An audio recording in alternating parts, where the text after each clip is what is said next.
Today's tutorial is Maleficent, and originally for this I had made the cheekbones, I sculpted them and I made them out of this product called Gel Skin, and this is from Quotation.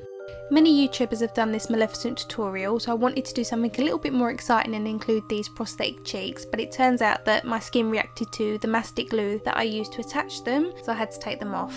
Here are a couple of photos from my Instagram. This is the sculpt of the cheekbones that I made, and this is a two-part mould, a negative and a positive, to create the cheekbones so they fit to the face. And I thought I'd include the video from where I started. So this is the mastic glue, and I take the cheekbone piece that I've made and line it up to exactly where I want to place it. Then tilting the prosthetic off my face slightly, I'm going to glue the back of it and include all the tiny thin edges. And then the tip with mastic glue is to let it go tacky for a little bit, then place the prosthetic against your face, sealing all the edges down. And then you can work from the bottom, so you don't have to move the entire piece off your face from where you've placed it. Then once all the edges are sealed down, you would then take acetone or witch hazel on a cotton bud and just roll over the edges, smoothing them down so that they're nice and flat to your skin. If, like myself, you have a reaction, then they must be removed straight away. To cover my red irritated cheeks, I'm using Mascot Skin Base, and I'm mixing two shades, 02 and 6.5, to get a nice light skin, as Maleficent is slightly paler than I am. I'm using my Beauty Blender by Real Techniques to get a nice even coverage. If you're going to be recreating this look for Halloween or a fancy dress, then remember to take this paler colour all down your neck and maybe even over your hands, just anywhere that skin's visible. Although Maleficent is still attractive, she does have villainous brows, so we're going to be creating slightly darker brows, and we're going to be creating a nice point to them at the arch. So I'm starting by applying the powder at the top half of the brow, and I'm creating that nice triangular shape. And then at the tail of the brow, I'm pulling it down from the arch, down in a straight line. And that's going to create a more severe appearance. Angelina Jolie's brows are pretty natural in the film, although you can see that the arch has been emphasised, so we're not going to go too dark at the front of the brow. I'm going to fill it in with brown first, and then we're going to go in with a brush with a slightly lighter shade and just soften it off, and then use a spoolie just to comb through it all, and this will make the colour more uniformed from the front to the end. Once I completed the makeup, after I popped the contact lenses in, I decided the brows needed to be a little bit darker. To start the eyeshadow, I'm using the darkest brown in the Louise Young Essential Eyes palette, and on a fine flat brush I'm creating a winged shape at the corner of my eye. Once I mapped that shape out, I filled it in, and then using a blending brush I just worked it in small circular motions just to soften the colour. It's important not to change the shape that we've created, so we don't want to work in big circular motions, we just want to work in small ones over the exact area that we've applied that colour.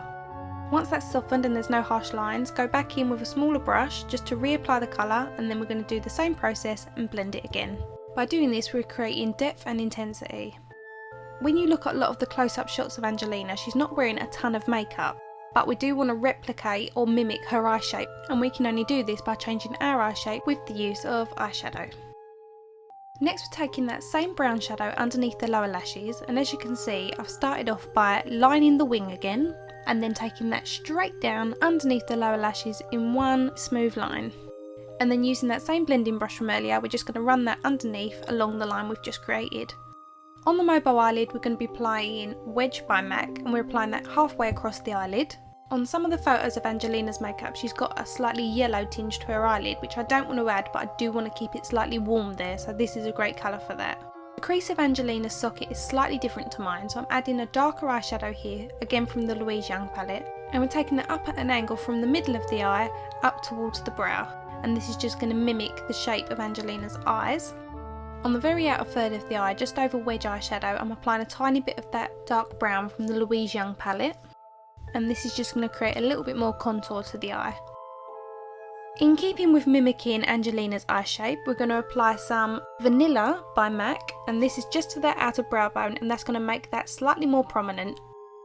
The eyeliner is a key part of replicating the eye shape of Angelina Jolie. The thinnest part of the liner is at the very beginning. It starts a couple of millimetres up from that inner corner, and it goes up in a straight line till it's just in line with the pupil, and then it dips, creating a slight point. So by drawing in this more angular shape to the eye, it looks very much more like Angelina's eye shape. To create a nice fluid winged outliner, you want to start at the base and pull out your line, and then come back on yourself to thicken it, and then just fill in between. Taking a little bit more of that wedge eyeshadow and placing that just either side of the bridge of the nose at the inner corner of the eyes. and this is just going to sink those areas a little bit. Now I'm going to start sculpting the face. I'm using Coffee Walnut Pro Sculpting Cream by MAC. And on my small foundation brush by Real Techniques, I'm taking that down the nose and I'm just rounding the very bottom of it. Then I decided I'd quickly put eyelashes on before I continue to sculpt the face. These are my Eldora sort of handmade ones that I kind of cut one on one and stuck them together. Angelina has really natural looking lashes in this film, but you can tell there's definitely something on there, so I thought I'd go for a natural finish at the beginning and then wing them out. And then I also decided once the lashes was on that I needed to darken that socket line and create more of an angular shape. I mixed the black and brown shades from earlier and just went in again and blended that, and as you can see it looks much more angular now. Now, as I unfortunately couldn't wear the cheekbones that I intended to wear, I'm having to sculpt this area, but it's really hard to see on my camera because I've got lights that are either side of my face, so it really lights up that area, and obviously it doesn't do it justice. It's really hard to see that it actually really does sink your cheeks in. I'm drawing that contour colour from the top of the ear down the cheekbone towards the corner of the mouth, but obviously going only halfway. And then from where you stop halfway down your cheek, pulling a line down towards your jawline.